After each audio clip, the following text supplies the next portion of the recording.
أعوذ بالله السميع العليم من الشيطان الرجيم. بسم الله الرحمن الرحيم. إن الحمد لله نحمده ونستعينه ونستغفره ونعوذ بالله تعالى من شرور أنفسنا ومن سيئات أعمالنا.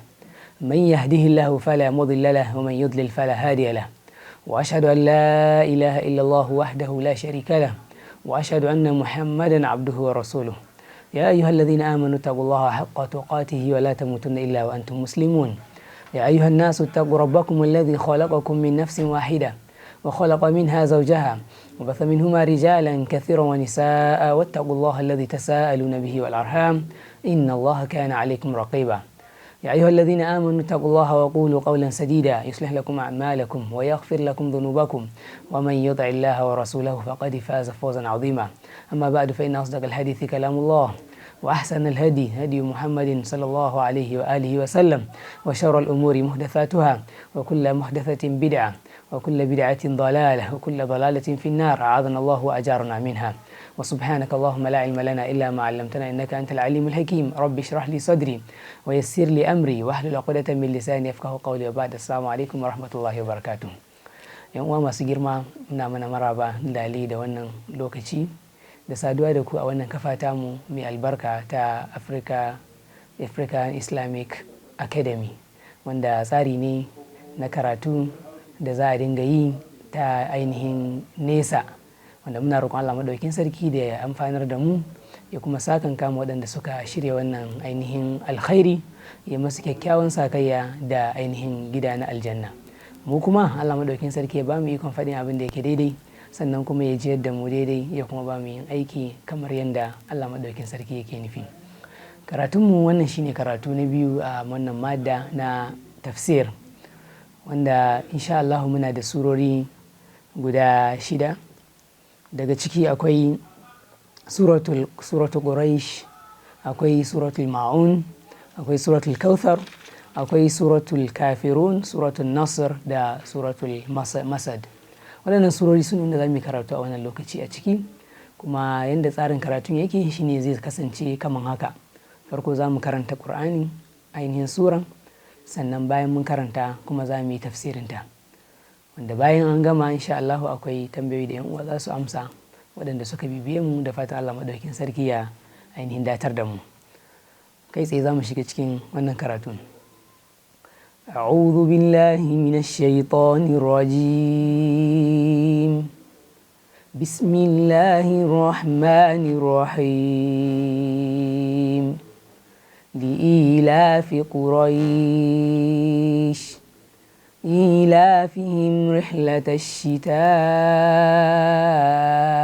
والصيف فليعبدوا رب هذا البيت الذي أطعمهم من جوع وآمنهم من خوف. a wannan suratu Quraish, kamar yadda muka ji, sura ce da take ainihin makkiya, kuma ita ce sura ta 106, kamar yadda muka sani cikin surori guda 114. To a jerin surorin alkur'ani idan ka ɗauko daga ainihin fatiha, wannan ita ce sura ta 106, wanda sura ce makkiya kuma tana da ayoyi ainihin guda 4, wanda ɗabi'a na surori makkiya, sura makkiya aka ce sura makkiya tana nufin sura ce da aka saukar ma annabi sallallahu alaihi wasallam gabanin ya yi hijira, ya ƙaura daga garin makka zuwa madina, wanda ta yiwu an saukar mai da wannan a cikin garin makka, yana cikin garin makka, ta yiwu an saukar mai yana ta'if ko yana wajen garin makka. Abinda ake la'akari da shi dai, an saukar da ainihin wannan karatu kafin annabi sallallahu alaihi wasallam ya kaura daga makka zuwa madina. Wannan shine ake kira sura makkiya. To wannan sura ce makkiya, tana da kuma ainihin wato wanda sura ita kuma madaniya, wacce aka saukar da ita bayan hijira na annabi sallallahu alaihi wasallam, bayan ya kaura ya koma madina, ko da a cikin garin makka ne. Wannan ita ake kira sura madaniya. Wannan shine abinda malamai suka ambata da yake bambance tsakaninsu. To wannan suratu Quraish sura ce ainihin makkiya kuma babban abin da ainihin wannan sura take karantarwa tana bayani ne akan ni'iman da Allah madaukakin sarki ya yi ma Qurayshawa, ni'ima da Allah ya ma Qurayshawa, sannan kuma da bayanin haƙƙin Allah akan bayi, haƙƙin da Allah ya wajabta ma bayi musamman su Qurayshawa da Allah ya saukar da Alƙur'ani a lokacin da kuma sunansu, to tana bayanin haƙƙin Allah akan ainihin bayi, wanda da ainihin Qurayshawa kamar yadda muka sani ƙabila ce mai daraja, ƙabila ce mafi ɗaukaka cikin ƙabilun ainihin Larabawa, wanda sun samu wannan ɗaukaka kuma kasancewa annabi sallallahu alaihi wasallama an aiko shi a cikin wannan ƙabila ta ainihin wato Qurayshawa. To Allah madaukin sarki yana bayani akan wannan ni'ima da ya musu babba. Sannan kuma wannan sura tana haɗe ne da ainihin suratul fil da ta gabace ta, amma sai aka bambanta da basmala, aka raba su da basmala domin a bambanta, wanda wancan tana bayani ne akan darajar garin Makka, suratul fil, da alfarman ainihin garin Makka sakamakon kasancewan ɗakin Allah na Ka'aba a ciki da aka so a yi ta'addanci a kai. Ubangiji ya nuna alfarman wannan gari na Makka, to kuma sannan sai wannan aka raba ta da bismillah don a nuna wannan kuma daraja su kuma na ainihin Qurayshawa. To Allah madaukin sarki ya fara da bismillahir rahmanir rahim. Muna fara wannan karatu muna masu neman taimakon Allah, muna fara da sunan Allah wanda shi Allah ma'anan shi ainihin wato abin bauta, wanda shi ne mafi ɗaukaka daga cikin mafi shahara daga cikin sunayen Allah. Allah abin bauta ai al-ma'alu. Sannan ina fara wannan karatu da ainihin sunan Allah ar-Rahman, shi kuma Allah ɗin cikin sunayensa shine kuma ar-Rahman, kuma shine ar-Rahim. Ar-Rahman mai rahama, wanda rahamar Allah madaukin sarki tana da yalwa, ta yalwaci kafiri da wanda yake mumini, ta yalwaci mai biyayya da wanda yake saba ma Allah. Kowa yana samu daga rahamar Ubangiji a wannan gida na duniya, babu wanda yake baya samu daga cikin rahamar Ubangiji, wanda Annabi sallallahu alaihi wasallama ya faɗa yake cewa idan da duniya tana da daraja da ya kai na kima, take da ainihin kima da ta kai na fifiken sauro a wurin Allah, da bai ba kafiri ba.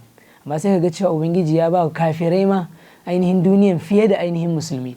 To wannan ba yana nuna komai bane, kawai yana nuna shi Ubangiji dama duka jarabawa ce ya ainihin dora ma bayi. Saboda haka wannan shi Allah shine ar-Rahman, yalwar rahamar Ubangiji a duniya kowa yana samu daga rahamar Ubangiji. Amma ar-Rahim malamai suka ce shi ma dai daga ainihin rahima din ne, duka daga na aka ciro waɗannan kalmo sunayen ar-Rahman ar-Rahim. Ar-Rahim mai keɓantacciyar rahama, wanda a rahira wanda ba musulmi ba, ba mumini ba, ba zai samu daga rahamar Ubangiji ba, sai muminai su kadai su ne wanda za su ainihin samu rahamar Ubangiji a gobe kiyama. Muna fatan Allah madaukin sarki ya sa muna daga cikin su. To wannan kenan. Sai Allah madaukin sarki ya ce li'ila fi quraish, li'ila fi quraish, saboda ainihin al'ada na Qurayshawa. In aka ce al'ada, abinda mutum ya saba da shi, ya ɗabi'antu yake yi, ya zama mai jiki.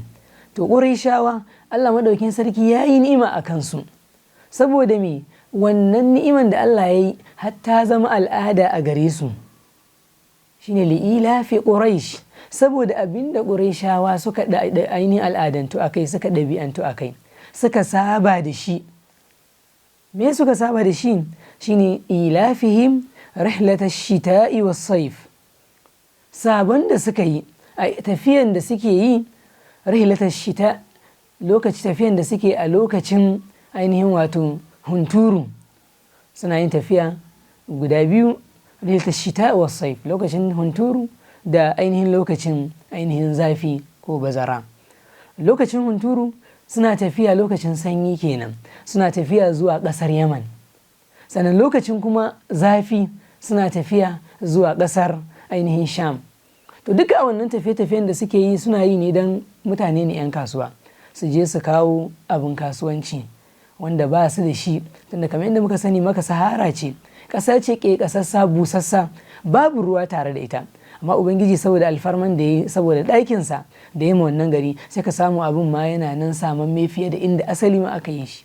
to sukan tafi wannan tafiyan su tafi lokacin ainihin sanyi ko ainihin hunturu su tafi zuwa ƙasar Yaman, sannan lokacin kuma ainihin wato zafi ko lokacin bazara sai kuma su tafi su je ainihin wato a ƙasar Sham, wanda ƙasar Sham tana ainihin wato yamma da ƙasar da garin Makka, ta kuma shi Yaman tana ainihin gabas da ainihin garin Makka.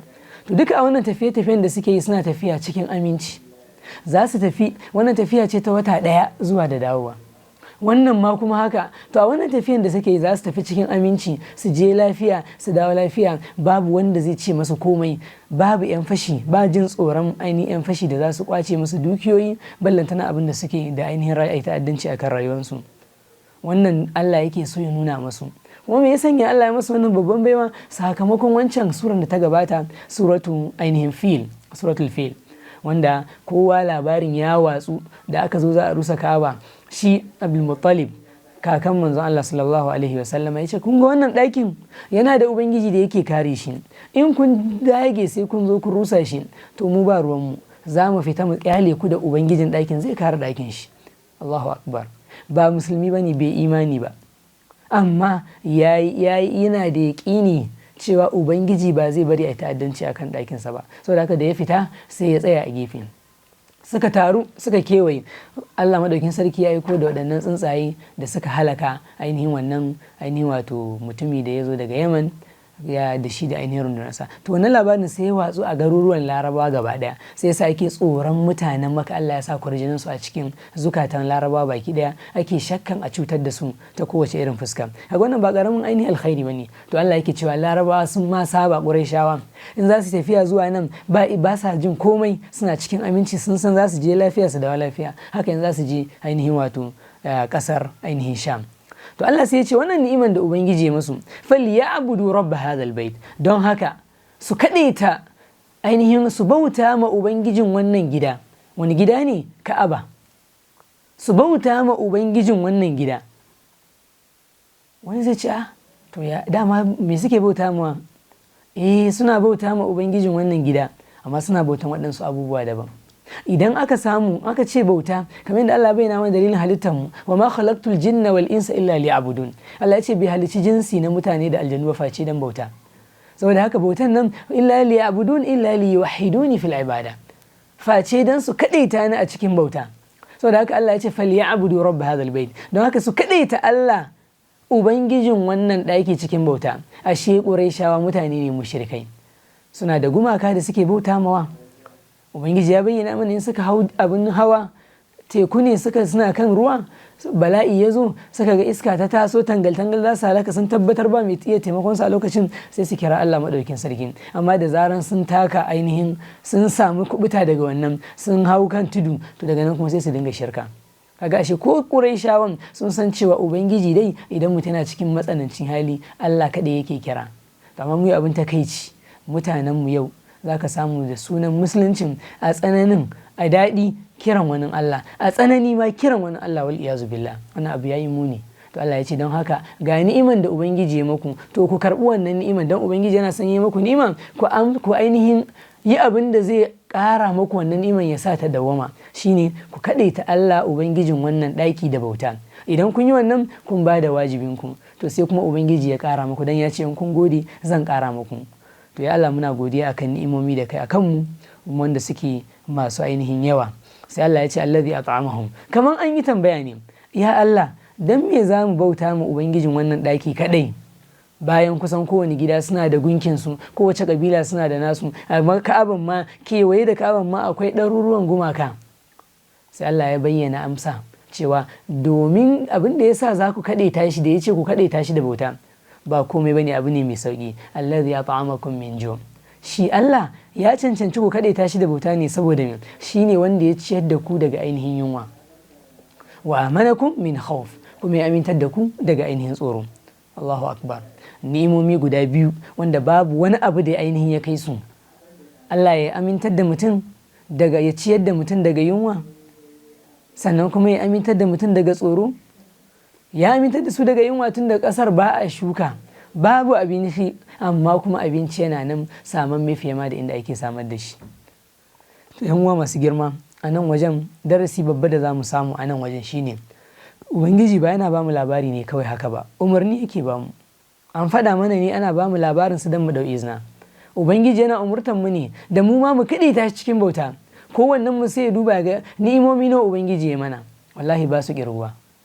Ubangiji ya ciyar da mu, ya ainihin amintar da mu, kowane irin yanayi ka samu kanka a ciki.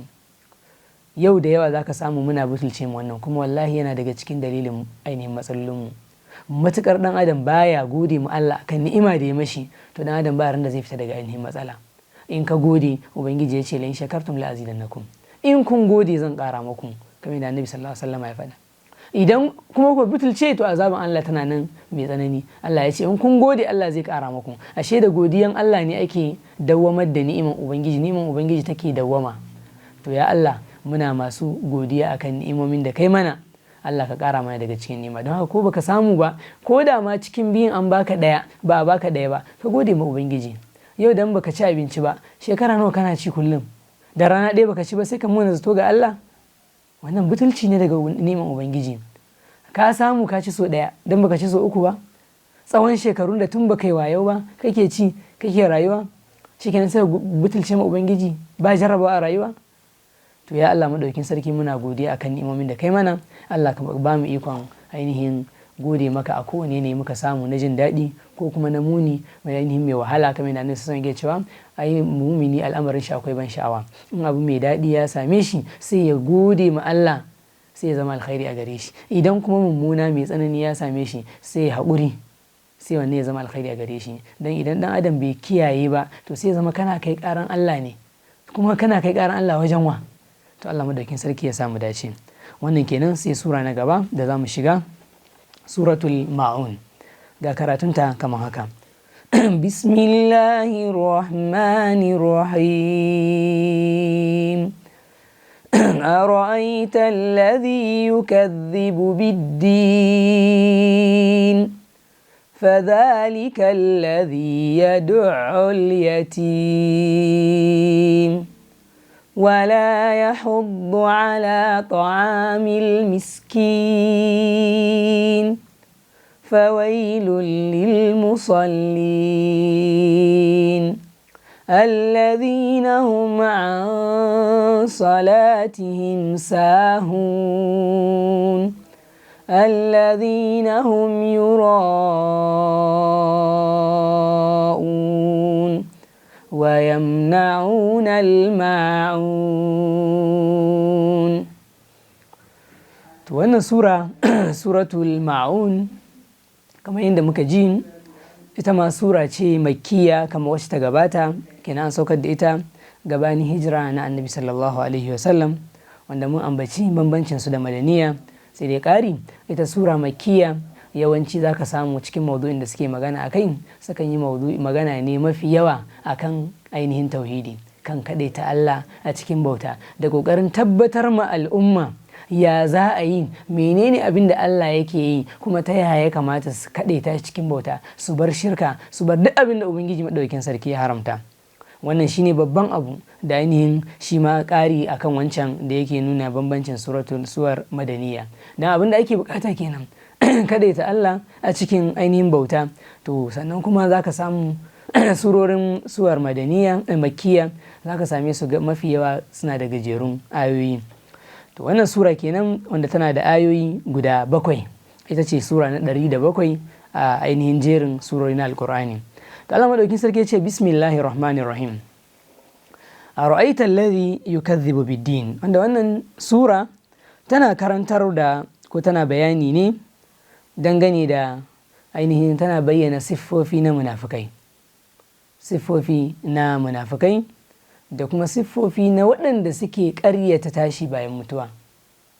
Ƙaryata tashi bayan mutuwa, addini tashi bayan mutuwa, to suna ƙaryatawa da dama. Wasu ba su imani ma da tashi bayan mutuwa ba. Abin takeici har da wasu masu ikirarin musulunci, za ka samu an haife su a cikin musulunci, suna da suna na musulmi, suna sa kaya na musulmi.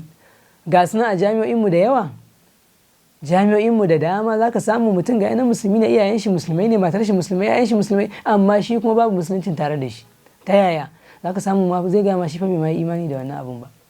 bai ma yadda wai mutu za a tashi ba, kawai duk labari ne. Iyazan billah, Allah madaukin sarki ya mana tsari.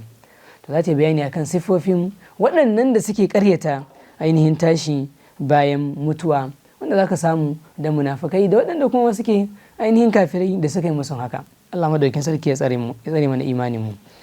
To Allah ya ce ara'aita alladhi yukadhibu bid-din, shin ka san wannan wanda yake ƙaryata sakamako? Ka san wanda yake ƙaryata sakamako a ranar lahira, ranar alƙiyama? Ko kuma shin ku bani labari game da wannan wanda yake ƙaryata, ko ka ga wannan wanda yake ƙaryata sakamako tashi bayan mutuwa? Tambaya ne Ubangiji yake yi. A'a, in ma baka san shi ba, to gashi Ubangiji ya sauwaƙe zai bamu labarinsa. Yace fa zalika alladhi yad'u al-yatim, kaga wannan wanda yake ƙaryata tashi bayan mutuwa, wanda yake munafiki ya imani a baki amma a zuciyar shi babu wannan imanin, Allah ya ce ba kowa bane fa shi shine alladhi yad'u al-yatim. Fa zalika alladhi yad'u al-yatim, shine wannan wanda yake tunkuɗa maraya maraya wanda mahaifinsa ya rasu bai kai shekaru na girma ba, yana da rauni, an mutu an bar mai dukiya, sai ka samu abin takaici yau iyaye yan uwan uba ne ko yan uwan uwa ne ko wasu wane ne, in an mutu an bari, in ka ji ana rigima bayan mai gida ya rasu, kaga ana rigima cewa wa zai rike yaya, to ya mutu ya bar kaya, ya bar dukiya. Amma idan ya mutu babu komai, kila suna gidan haya, inna lillahi wa inna ilaihi raji'un, zaka samu da an yi kwana 1 2 3 sai ka nemi yan uwan uban gaba ɗaya ka rasa. Amma idan ka ji ana rigima, to kila suna da gado, kuma shi Ubangiji ya gadantar da ainihin 'yan uwa ne ga junansu sakamakon ɗawainiya da ya ɗora musu. Kamar yadda kaga 'ya'ya da iyaye na gadon 'ya'ya na gadon iyaye, ba wanda yake faɗi a cikinsu, saboda mai haƙƙi da Allah maɗaukin sarki ya wajabta a kansu. Don haka ɗawainiya ne farko. Idan ku 'yan uwan mahaifi ne, Allah ya wajabta muku bayan ɗan uwanku ya rasu, ku tsayu da ainihin ɗawainiya da wa'innan 'ya'yan. Wala Allah ma su za su taimaki rayuwanku, wala Allah su za su tallabi 'ya'yanku saboda kyautatawa da kuka yi. Amma yau abin takaici za ka samu babu wannan. Sannan su kuma matan za ka samu da aka mutu aka bar masu wannan, ana ƙoƙari da ƙarfin tsiya sai an ƙwace gida ne, gona ne, sarakuna ne da muke da su, idan sa gani ko abokan mahaifin ne, a lauyoyi ne da takaddun gidajen suke nan, iyalan shi ma ba su sani ba, sai ka samu idan ya mutu an ji an ce a wane kai ne lauya, duk kayan shi suna wurinka. Sai ga ba kowa ke jin tsoron Allah fitar da komai ba, wani sai ya rike yana ganin ya sha, amma kuma gidan guda biyu ne, wallahi baka sha ba. Ubangiji yana da yake kallon ka, kuma yana nan zai rubuta kuma zai yi hisabi akan haka. Don haka sai wannan Allah madauki suke cewa wanda ke ƙaryata shi bayan mutuwa, to ba kowa bane face wanda yake tunkuɗa maraya daga haƙƙinsa. Don idan da ya yi imani da cewa akwai tashi bayan mutuwa, za a yi mai hisabi kuma azaba za a yi mai na wannan dukiyar maraya da ya ci, wallahi ba zai yi wannan aikin ba. Amma da ƙarfin tsiya har aje kotu ana rigima, sai an cinye ainihin wato dukiyar maraya da ƙarfin tsiya, saboda an mutu an bar shi yana ɗan ƙarami. Ko kuma wasu yayyen manya ma, kun amfana da dukiyar mahaifinku, shi ya biya muku kuɗin makaranta, ya ciyar da ku tsawon rayuwa har kuka girma, kuka yi aure, kila a gidan shi kuka zauna. Yau ga ƙananan yara ya mutu ya bari, ba abin ku tausaya musu bane, ku kula da su, a sai ku ɗauka ma daga cikin dukiyan, ko kuma ku kyale ku ba su, saboda me kuna tunanin Allah ya raba daidai da ku, su ma sun samu, kenan su su biya ma kansu abin da suka samu na gado wurin karatu da sauransu. Wannan ɗabi'a ta watsu a cikin mu kuma ba ta da kyau. Saboda haka wajibi ne mu ji tsoron Allah mu gyara. Ubangiji ya faɗa mana a cikin suratul nisa'i, yake cewa waɗanda suke cin dukiyar maraya suna ainihin wuta suke ainihin cima cikin su. Mutum ya ga dama ya ci da yawa, ya ga dama ya taƙaita wutan da yake cima cikin shi. Kuma Ubangiji ya ce waɗanda ainihin aka jibinta masa kula da maraya su ji tsoron ainihin su ma za su mutu su bar bayan su, ba za su so a yi ma 'ya'yansu abin da su suke ma wasu ba. Ka mutu ka tara dukiya ka bar ma 'ya'yanka, a ce gwamnati ainihin wasu sun kwace 'ya'yan ba su amfani da komai ba, ba wanda yake son haka. Allah ya tunatar ya ce to don haka su ji tsoron Allah, su ma yanda ba sa son a yi musu, to su ma su yi abin da yake daidai ga waɗannan. Allah ya sa mu dace. To ga wannan sifa ce mummuna na cin dukiyar maraya, Allah ya tsare mu daga kan wannan. bayan nan sai Allah ya faɗi sifa ta gaba yake cewa wala yahuddu ala ta'amil miskin. Sannan irin wannan munafiki masu ƙarya tashi bayan mutuwa baya ainihin kwadaitarwa akan ciyar da ainihin miskini. Ashe ciyar da miskini abu ne mai matukar muhimmanci, tunda gashi ubangiji yanzu ya ambaci rashin ciyar da miskini. Waye miskini? Talaka, wanda bayi da abin da zai ci. To gashi ubangiji har yana maganan ainihin azaba da za a yi ga wanda wannan har ya sanya girman laifin nan, kaman ainihin ya zama yana daga cikin manyan laifuka, daga cikin laifukan mutum bai yi imani ma da tashi bayan mutuwa ba. Yau za mu samu ana cikin wahala, al'umma suna cikin yanayi, masu dukiyan ma wahala suke sha. To ina ga kuma ainihin waɗanda ba su da shi? Ina ga wanda yake samun naira 5,000, naira 10,000 a wata? Ina ga wanda bai ma samun komai, mai samun 100,000 yau ya ƙare da shi da rayuwar shi, abin da zai ci ma, ga mata ga 'ya'ya. Saboda haka yan uwa, wannan jan hankali ne mai girma gare mu, mu ji tsoron Allah, mu kuma cire kanmu daga cikin waɗannan miyagun siffofi da Allah yake ambata mana. Dama manufan kenan alkur'ani yayi magana, sai kaga kaman ana magana ne da kai, kuma dama da kai din ake yin, kaman yanzu an duba yanayin da kake ciki ne ubangiji ya saukar da wannan ayan. Saboda haka ba sifa ce na kwarai ba sa kwadaitar da kansu a kansu ciyar da miskinai, ballantana su sa wani kuma shi ma ya ciyar da ainihin miskinin. Su ba za su ɗauka nasu bada ba, sannan ba za su sa wasu su ma su bada ba. Sannan sai Allah ya ce fawailul lil musallin. Allah ya ce kaga saboda wannan mugun aikin an gama da an faɗi wannan sifa, sannan sai kuma ubangiji ya ce fawailul lil musallin. Wail kalma ce ta azaba, kalma ce mara daɗi. Allah madaukin sarki yana alƙawarin narkon azaba ko wani gwalalo ne ma a cikin wutar jahannama. Ubangiji yake cewa ya tabbata ga waɗanda suke yin sallah. Su wane ne? Kafirai suna da wata shubuha da suke ɗauka a wannan wajen. Sai ka ji pastor, musamman waɗanda suka fi hatsari, irin 'yan Jehovah Witness, wanda suna amfani su karanta musulunci domin su rikitar da musulmi.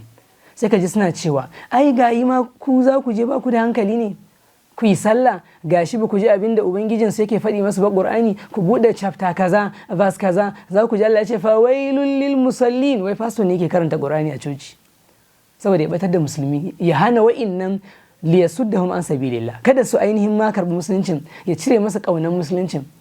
Gayi Allah ya ce azaba ya tabbata ga masallata, to ku za ku je ba ku da hankali ne ku je ku yi?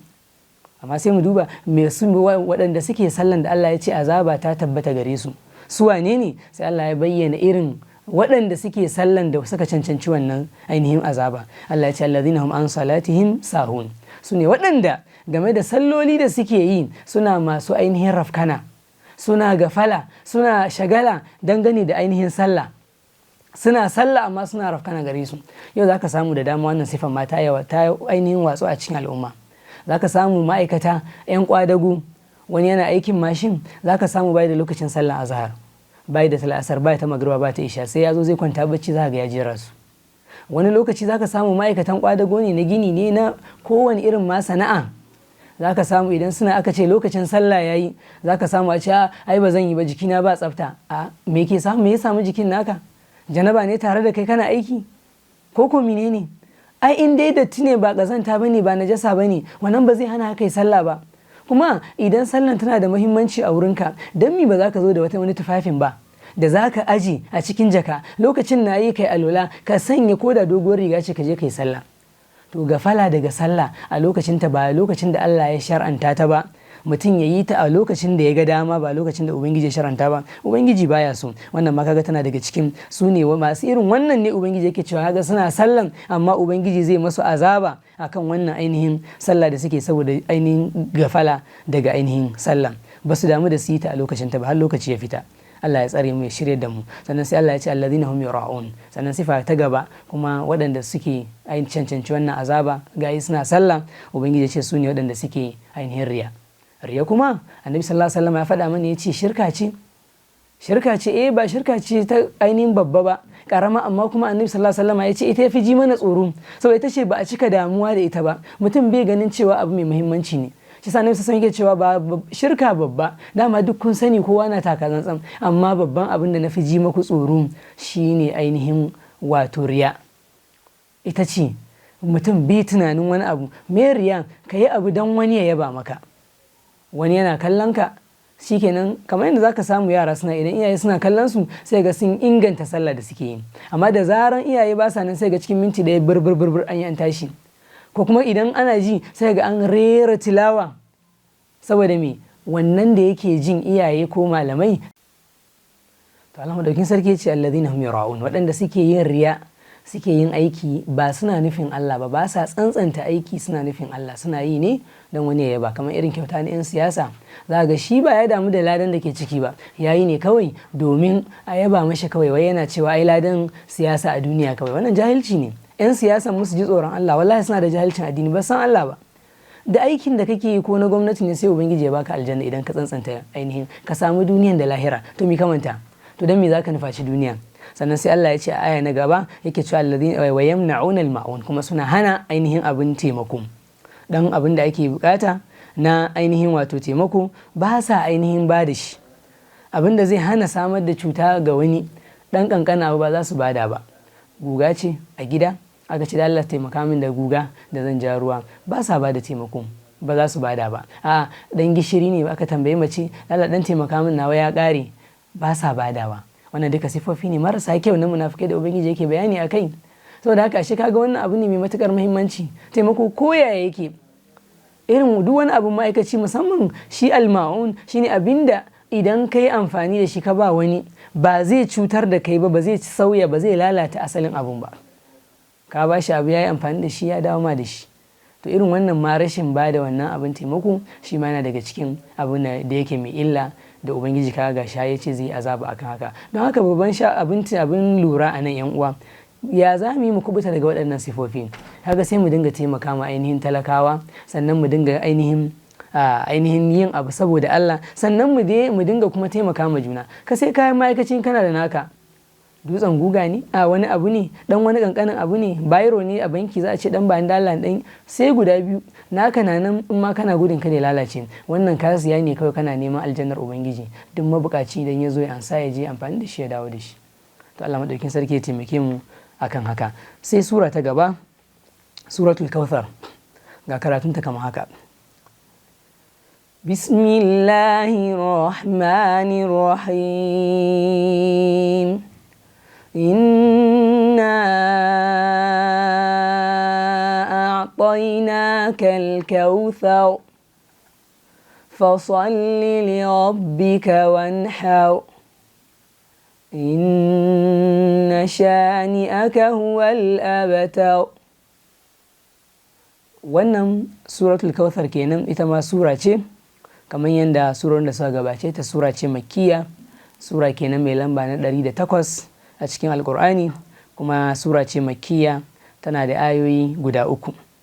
Kuma wannan sura abin da take karantarwa tana bayanin falala da baiwa da Allah madaukakin sarki yayi ma annabi Muhammad sallallahu alaihi wasallam na alkhairi mai yawa da Allah ya ba annabi sallallahu alaihi wasallam, wanda bai ba wani ba cikin annabawa gaba daya. Sannan kuma tana ba da kariya ga manzon Allah sallallahu alaihi wasallama dangane da makiyansa. To Allah madaukakin sarki ce bismillahir rahmanir rahim.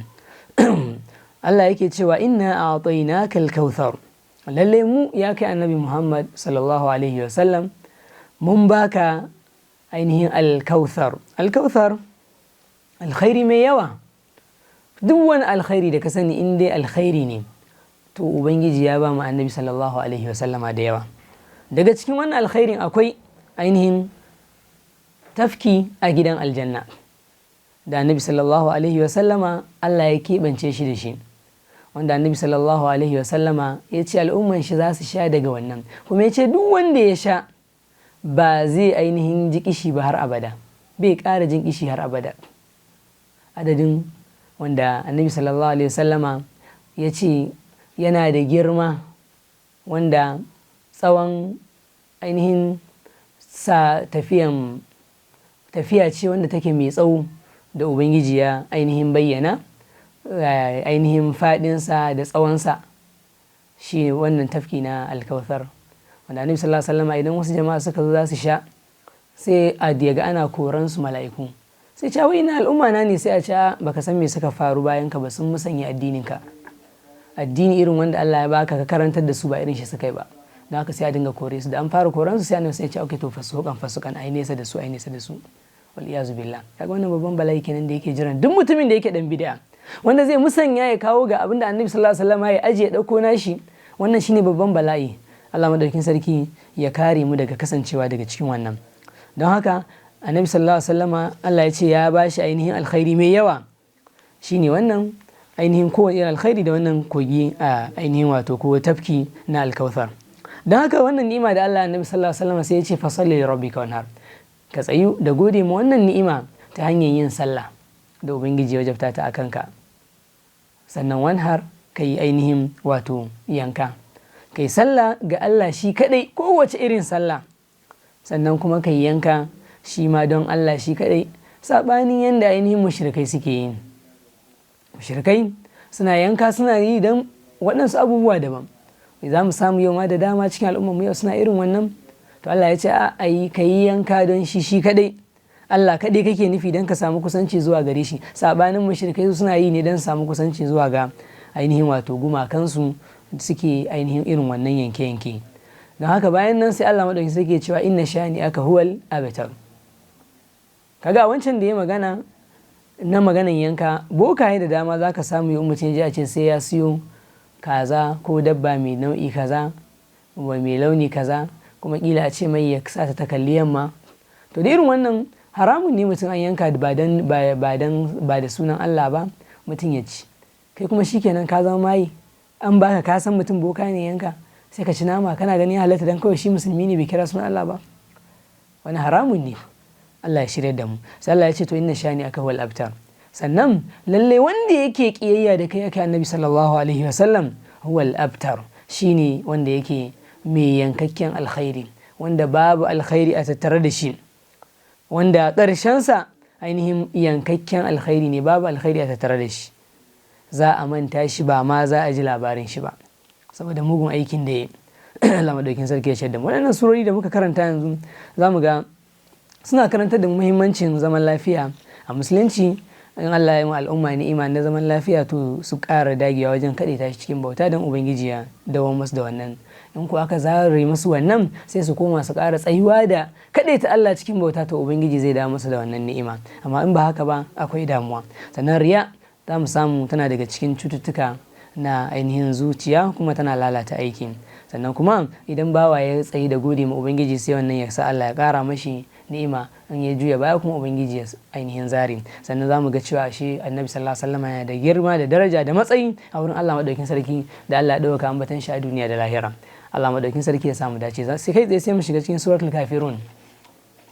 أعوذ بالله بسم الله الرحمن الرحيم قل يا أيها الكافرون لا أعبد ما تعبدون ولا أنتم عابدون ما أعبد ولا أنا عابد ما عبدتم ولا أنتم عابدون ما أعبد لكم دينكم ولي دين.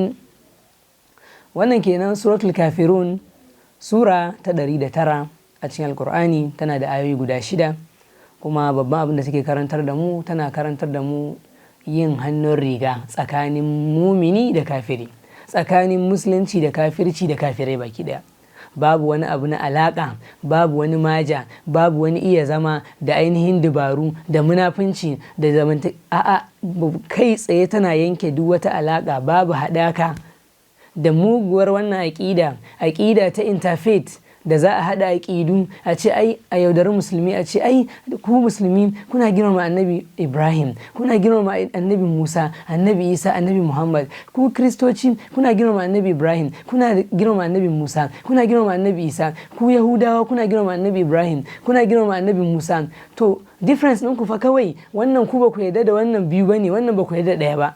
Saboda haka yanzu ku zo mu haɗu a common terms. Menene? Ku zo mu haɗu akan Ibrahim, kowannen ku yana yabo ga annabi Ibrahim. Saboda haka sai mu zo mu kira ainihin wannan haɗaka maja sunanta Ibrahimiya, shine Abraham ko mission da suke kira, ko Abrahamic mission da suke kira.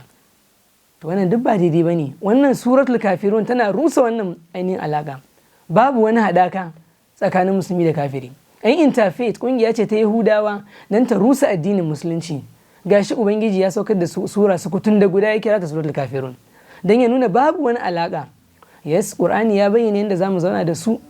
Ya faɗa mana Annabi sallallahu alaihi wasallam, Allah ya ce mai kace ya ku kafirai ku zo ainihin ta'alu ila kalimatin sawa'in bainana wa bainakum alla na'budu illa Allah wala yushrik ba'duna wala nushrik bihi shay'an wala yattakhidha ba'duna ba'dan arbaba min dunillah.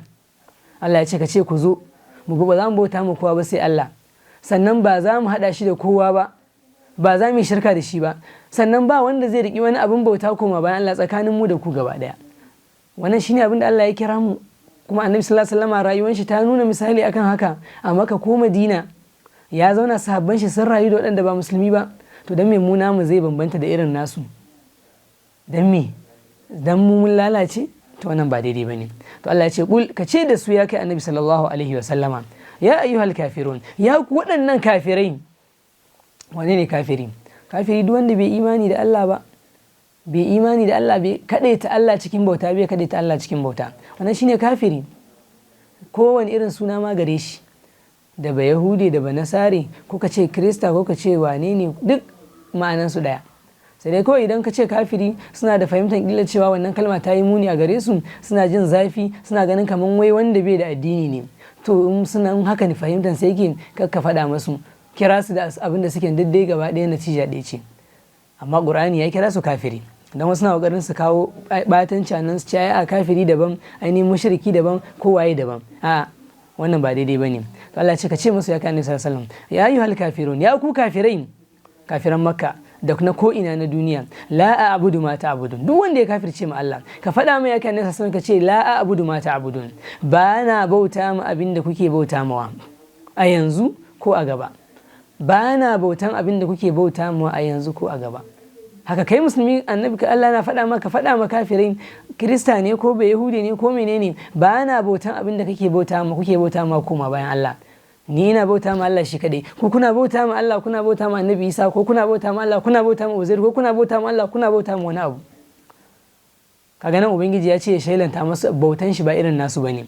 Sannan Allah ya ce wala antum aabiduna ma a'bud. Kaga a lokacin Qurayshawa suna bautan Allah amma suna bautan gumaka. Allah ya ce ka faɗa masu cewa ba na bautan abin da kuke bauta mawa. Sannan wala antum abiduna ma'abud, haka kuma ba ku bauta ma abin da nake bauta mawa. Ba ku bauta ma Allah shi kadai, a kuna hada shi da wani. To ba na bauta, ba ku bauta ma a yanzu, ba ku bauta ma abin da nake bauta mawa. Ni kuma ina na faɗa maku ba ni bauta abin da kuke bauta mawa, kuma ba ku bauta ma abin da nake bauta mawa, dan gumaka kuke bauta mawa. Allah ya ce wala ana abidun ma'abatum, kuma ni din nan ba zan kasance mai bauta ma abin da kuke bauta mawa ba a yanzu ko a nan gaba. Wala antum abiduna ma'abud, haka ku din nan ba ku kasance masu bauta ma abin da nake bauta mawa ba. Na bautan Allah shi kadai, ku kuna bautan Allah, kuna bautan wani abu, ko kuma kuna bauta ma wani abu ba shi kadai. Lakum dinukum waliyadin, addinin ku yana gare ku, ni ma nawa yana gare ni. Ba wani maganan wai maja, no compromise an abu ya zo na magana addini. Addinin ku zaka samu wasu na cewa a zo a yi tarayya da su. Ina zaka je inda yake wajajen fitina, ubangijin ya saukar da fushin shi ya saukar kana wurin, ka je wurin bukukuwan su na ibada, baka san haramun bane ma inda suka keɓance shi na ibada, yanka don ibadan su, kai ka je kai musulmi a wajen. To duka irin wannan bayi da kyau, saboda haka haramun ne. Wannan sura tana bayyana yankewan alaka kai tsaye tsakanin kafiri da ainihin musulmi. Babu sassauci tsakanin ainihin musulmi da kafiri, kowa ya nashi, kai naka su ma su nasu. Allah ya shirya da mu. Don haka sai Allah madaukin sarki sai su mu shiga sura na gaba, suratul Nasr. Ita ce ga ta kama haka: Bismillahirrahmanirrahim. إذا جاء نصر الله والفتح ورأيت الناس يدخلون في دين الله أفواجا فسبح بحمد ربك واستغفره إنه كان توابا. Allah madaukakin sarki ya ainihin saukar da wannan suratul Nasr kamar yadda muka ji, wanda suratul Nasr sura ce ta 110 a cikin Alƙur'ani. Tana da ayoyi guda 3 kuma tana ainihin bushara ne ga Annabi sallallahu alaihi wasallama da cewa zai samu nasara akan kafirai. Allahu akbar. Haka bushara yake. Me bushara? Labari mai faranta rai. Labari mai faranta rai wanda Annabi sallallahu alaihi wasallam Allah ya mai alƙawarin dama zai taimaki addininsa. A musamman sahabbai amana mu musulmi bushara da samun nasara a duk tsananin da ake ciki. Mu duba mu ga irin kunci da al'umma suka samu. Annabi sallallahu alaihi wasallam da sahabbansa a Makka har ya kai ga suka yi kaura karo na farko zuwa Habasha, na biyu, sannan daga baya Allah ya umarce su zo Madina, amma daga ƙarshe Ubangiji ya yi mai alƙawarin dama zai dawo da shi garin Makka. To shine Ubangiji ya saukar da wannan sura tana bishara ga Annabi sallallahu alaihi wasallama da cewa zai samu nasara. Addini shi Allah zai ɗaukaka shi akan dukkan addinai, da yuzhirahu ala dini kulli. To wannan abu na farko kenan. Sannan na biyu tana bayanin cikan annabtaka na manzon Allah sallallahu alaihi wasallam, cewa aikinka ya zo ƙarshe, ka gama saƙonka. Dan saƙon ya zo ya kawo saƙo, ina zai je? Sai ya koma inda aka aiko shi. Tana bishara da alamta cewa ashe Annabi sallallahu alaihi wasallama ya kusa barin duniya. To sai Allah ya ce bismillahir rahmanir rahim, idza jaa nasrullahi wal fath. Allah ya ce idan har taimakon Allah ya zo, idan Allah ya taimaki addinin ka ya kai Annabi sallallahu alaihi wasallama, Allah ya ɗaukaka shi, kaga ka samu ainihin ɗaukaka addinin ka, to Allah ya ce idan taimakon Allah ya zo wal fath da kuma buɗi. Fata nan fatu Makka. Makka ita ma ta zama gida da ƙasa na musulunci, aka zo aka mai da ita ta koma ƙarƙashin musulunci. To idan kaga wannan taimakon Ubangiji ya zo, waɗannan abubuwa guda biyu, ya taimaki addininka, ya ɗaukaka shi, ga kuma ainihin fatu Makka, to Allah madaki sai ke cewa Annabi sallallahu alaihi wasallam fasabbih ai wa ra'aita an-nasa yadkhuluna fi dinillahi afwaja, kuma kaga mutane suna shiga cikin addinin Allah shiga na dango, kun jama'a. Wannan ayarin da mutum ɗaya in ya musulunta sai an daɗe ba a ƙara samu ba, sai ga yanzu an zo ayari kimanin mutum 20 sun zo sun musulunta, kimanin mutum kaza kabila gaba ɗaya su zo su musulunta. To irin wannan da zaran kaga wannan, to wannan alaman Ubangiji ya ɗaukaka addinin ka kenan. Kuma me ya kamata ka yi?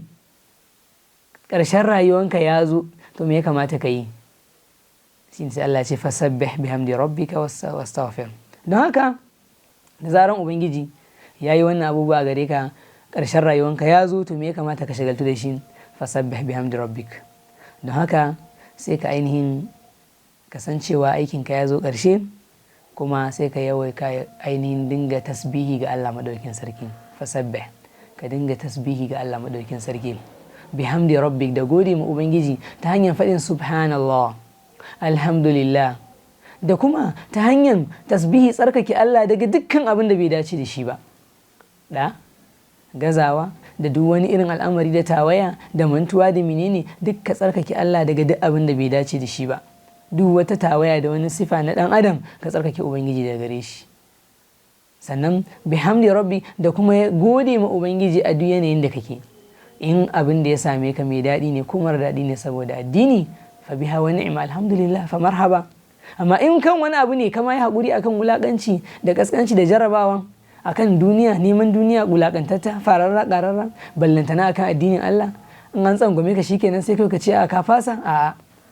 To shine sai Allah ya ce kai tasbihi a ƙarshen rayuwa, yawaita tasbihi, tsarkake Allah daga duk abin da bai dace da shi ba, da gode ma Allah. Sannan bayan nan wastaghfir, abu na gaba ka nemi gafaran Ubangiji, ka dinga roƙon Ubangiji, yawaita istighfari, neman gafaran Ubangiji akan abubuwan da kai marasa kyau. Wannan abin da ake bukata kenan. Sai Allah ya ce innahu kana tawwaba, lalle Allah madaukakin sarki da ya shiryar da kai zuwa ga abin da za ka yi a ƙarshen rayuwanka, to ka sani shi mai karban tuba ne. Daga cikin sunayen Allah at-tawwab, Allah mai karban tuba ne, jira yake ma waye zai zo ya tuba Ubangiji ya karbe shi. To Allah ka azurta mu da tuba daga laifukan mu, Allah ka kyautata ƙarshen mu, kada ka ɗaukara ka sanya ƙarshen rayuwar mu ya zama yafi alkhairi akan farkon rayuwar mu, ka kyautata ayyukan mu. To wannan sura tana bayani ne kaga abin da ya kamata mutum a ƙarshen rayuwarsa ya yi. Ashe idan mutum mun ga dattijo ya manyanta, ya yi ritaya daga aiki, ya zo ya tare masallaci, shine sakatare, shine kula da kaza, shine kula da kaza, sai ga muna zagin shi, muna cewa yan bokon nan sai da suka gama ɓata rayuwar sannan su zo su tare a masallaci su dinga kawo rikici. A'a, ba daidai bane. In sun kawo rikicin ba daidai bane. Abin da suka yi ba daidai ba a gyara musu, amma kuma alkhairi ne kada a kore su daga abin da suke akan shi. Suna kan alkhairi sai a garfe su akai. Mu matasa ina muka kwana, sai ga masallatai sahun farko sahun na biyu duk dattawa ne suke nema aljanna, mu ba mu nema. Kuma alkawari kai ba za ka mutu a saurayi ba, samari ba su mutuwa sai dattawa. Ba ka fatan ajali ya same kai ma ka zama ka samu abin da ka sama. Saboda haka mu dage yan uwa, wannan tana nuna karantar da mu ashe abin da ya kamata mutum ƙarshen rayuwa ya zo mashi ya shagaltu da shi shine wannan. Allah madaukin sarki ya samu dace. Sai sura ta ƙarshe, suratul masad, ga karatunta kamar haka. Bismillahir rahmanir rahim. Tabbat yada abi lahabin wa tabba ما أغنى عنه ماله وما كسب سيصلى نارا ذات لهب وامرأته حمالة الحطب في جيدها حبل من مسد. wannan suratul masad kenan, sura ta 111 a cikin surori na alkur'ani, kuma tana da ainihin ayoyi guda 5 wanda Allah madaukin sarki ya saukar da ita. Kuma babban abin da take karantar da mu, tana bayanin taɓewa da rashin rabo da tsiyacewa na Abu Lahab, shi da ainihin matarsa, cewa sun halaka, sun taɓe, sun lalace. Allah ya mana tsari da ainihin tsiyacewa. Sai Allah madaukakin sarki ya cewa kuma wannan ubangiji zai faɗa mana ne sakamakon miyagun ayyuka da suka yi da cutar da annabi sallallahu alaihi wasallam. Kuma mu duba mu ga yadda ubangiji yake ba da kariya ga annabi sallallahu alaihi wasallam, ga suratul kauthar, inna shani aka wal abtar, ga kuma wannan suratul masad. To Allah ya ce tabbat yada abi lahabin wa tab. Hannaye guda biyu na Abu Lahab sun halaka, sun taɓe, sun tsiyace, sun lalace, babu alkhairi tare da su. Yada, hannaye na Abu Lahab guda biyu, wa tabba, kuma shi Abu Lahab din shi ma ya tsiyace. Hannayensa guda biyu sun tsiyace, sun taɓe, sun lalace, babu alkhairi tare da su saboda abin da ya aikata da hannayen. Sannan wa tabba, shi ma karan kanshi Abu Lahab ya tsiyace, ya lalace, ya halaka. Shi Abu Lahab ainihin amini na annabi sallallahu alaihi wasallam, dan uwan mahaifin Abdullah, mahaifin annabi sallallahu alaihi wasallam, wa ni gare shi. Amma ya nuna kiyayya ga annabi sallallahu alaihi wasallam sanda aka aiko shi. Shi da ainihin matarsa sun kasance suna cutar da annabi sallallahu alaihi wasallam. Tun farko ya zo ya yi mashi ainihin mummunan abu. In yana sallah akwai sanda ya zo ya sa mai ƙazanta, har ma ya zo ya je ainihin dandamalinsu na tsiya, yake cewa da ya rantse cewa ya ƙara ganin Muhammad ya zo yana sa goshin shi a ƙasa sai ya ainihin jashi a goshinsa. Ubangiji ya ce ya zo ya yi. Allah ya mai barazana ya ce ya je ya kira duk 'yan ainihin mataimakansa 'yan club ɗinsu. Fale da unadiya sanar da uzzabaniya. Allah ya ce mu mala'iku za mu sa zabaniyawa si mai azaba a duniya a yanan. Da ya zo kuwa annabi sallallahu alaihi wasallam yana sallan, ya nemi ya zo ya aiwatar da wannan mummunan manufan shi, kawai sai ga yana komawa ba ka ce haka tambaye shi me ya faru, ya ce wuta ce ya ga ta tunkaro shi. Annabi sallallahu alaihi wasallam ya ce wallahi da a ce kuwa ya zo ya aikata to da ubangiji ya tabbatar da wannan abin da ya alƙawari idan da ya yi ma annabi sallallahu alaihi wasallama da an mai azaba a duniya kowa ya gani. To wannan shine mummunan aikin da yi. Saboda haka ya yi mummunan aiki. Allah ya ce hannayen shi biyu sun tsiyace, kuma shi ma ya tsiyace. Allah ya mana tsare. Sai Allah ya ce ma aghna anhu maluhu ma kasab. Dukiya da ya tara da ayyuka da ya basu amfana mai komai ba. Ma aghna anhu, basu amfana mai komai ba. Maluhu, dukiyarsa, wa ma kasab, da ayyukan da ya. da yawa mutane suna ganin dukiya ita ce jin daɗin duniya. Mutum a kafiran Qurayshawa ma dama sun ce in dukiya ne ai gawa masu dukiya su ya kamata a ba su ainihin wannan sakon. To Allah ya ce dukiyan shi, mutum yana ganin da dukiya zai iya yin duk abin da ya ga dama, ya kira shugaban ƙasa, ya kira gwamna, ko ya kira ainihin minista, ya kira shugaban alƙalai, ya kira wane ne, ya kira duk abin da yake bukata a mai dukiya za ta yi mai, ko yana da kyau ko bai da kyau. To wannan sai ya mantar da mutum Allah, ba daidai ba ne. Saboda haka sai Allah ya ce dukiyar shi bata amfana mai da komai ba. Wa ma kasab, haka aikin da ya aikata. Yan uwa, kai musulmi ana faɗa maka abin da kafirin nan yayi, ba ka ji shafa labari shi ne ba. Kakka yadda kai ma 'ya'yanka su zama basu amfana ma komai ba. Aikin da kai ka koma ga ubangiji kai ma baka amfana da makanka da komai ba. Kuma kakka yadda ka zama kana kiyayya ga annabi sallallahu alaihi wasallama. Nan an faɗa aikin shi da ya na adawa da manzo Allah sallallahu alaihi wasallama. Kai ma akul ana yada sunna ta annabi sallallahu alaihi wasallama, ka ba da dukiya a yi abin da ka san ƙarya ne wai don ya kishiyanci wannan, ka hana mutane bauta ma Allah saboda ba irin abin da kake yi bane, ba abin da kake so bane, kana ganin wai ai wannan sun cika tsananin tsauran ra'ayi. To kai ma akwai jin tsoron ubangiji ya maka wannan abin da ya samu Abu Lahab zai same ka. Allah ya mana tsare. Sai Allah ya ce sayasla naran zatal hab. Allah ya ga mana dukiya ba ta iya amfana komai, haka mugun aiki. Sannan sayasla naran, Allah ya ce za a kona shi a cikin wuta zatal hab mai tsananin kuna. Za a yi mai azaba da wuta mai tsananin kuna, zai ɗanɗani kunanta. Allah ya mana tsare. Wa imra'atu hammalatul hatab, haka matarsa ita ma take mai ɗaukan karmami aka ake ɗaukan karmami. To ita na an kamanta ta ne da ɗaukan karmamin saboda tana ɗaukan ainihin gulma tana yayatawa ga annabi sallallahu alaihi wasallama, ko kuma a karmamin da take ɗaukan tana ɗaukan karmami ma na ƙaya ta je ta sa a hanyar da manzo Allah sallallahu alaihi wasallama in zai wuce ya je masallaci. To wannan mugun aikin da ta cutar da annabi sallallahu alaihi wasallama, don haka ita ma ta cancanci azaba. Ina waɗanda idan za a je a karatu a yada addini, a gaya mutane, a karantar da su littafin Allah da sunna ta annabi sallallahu alaihi wasallama, sai su ainihin shirya makirci da mugunta.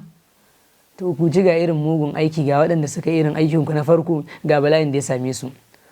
Don haka a kul ɗinku Allah ya ce wa imra'atuha hammalatul hatab fi jidiha, haka ita ma a cikin wuyanta ainihin hablum min masad, akwai wata ainihin wato igiya wanda take na ainihin wato kaba, da ainihin za a jawo ta sa a wuyan nata, a ja ta a wuyan da wannan igiyan zuwa wuta a gobe kiyama, saboda mugun abin da ta kasance tana yi, har take bata ma annabi sallallahu alaihi wasallam suna Muhammad, ta ce muzammam.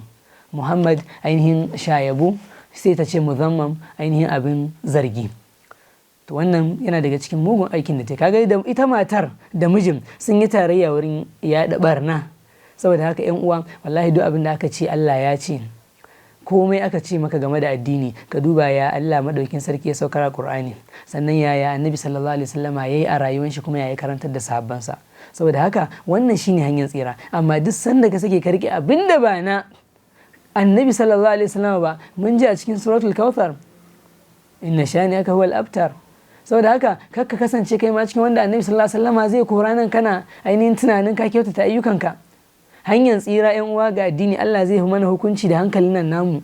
Allah ya ba mu hankali, ya bambanta mu da dabbobi, suna ci suna sha, mu ma muna ci muna sha, mun yi tarayya da su, duk abin da muke da shi suna da shi, amma bambancin mu da su hankali. Saboda haka yan uwa, mu dage mu yi amfani da hankalinmu wurin gode ma ubangiji, wurin sanin abin da yake daidai. Da fatan Allah madaukin sarki ya sa mu dace, wanda wannan surori suna karantarwa da wannan guda uku da muka karanta. Suratul Kafirun tana karantar da cikakken yankewa da darewa tsakanin musulmi da kafiri, babu ainihin jituwa, babu haduwa. Ba kuma an ce yaƙi za a dinga yi ba, fada za a dinga yi ba. Kasuwanci, annabi sallallahu alaihi wasallam ya rasu ma akwai ainihin abin nan kayansa a wurin Bayahude da ya jinginar. To wannan ba haramta mana ba, amma dai alaƙan wai a ce akwai ƙauna ko kuma kaza, ina, babu wannan. Dan uwa kakka yadda ka cutu, in ka ji suna faɗin wannan suna so su cutar da kai ne. Kuma mun gani ba ɗaya ba biyu ba, ko a wannan ƙasan kullum masu tada hankali ba musulmi ba ne. Allah ya shirya da mu. Sannan abu na biyu, za mu ga cewa ga abu ne da ya kamata mutum ya gode ma Allah akan ni'ima in yayi mashi. Ainihin suratul Nasr ya yawaita gode ma ubangiji da dagewa, musamman a ƙarshen rayuwa mutum ya dage da ibada da komawa zuwa ga Allah. Sannan za mu je kuma a cikin wannan suratul Masad tana nuni akan dai annabtaka na annabi sallallahu alaihi wasallama saboda hukuncin da ta yi ma Abu Lahab da kafirci.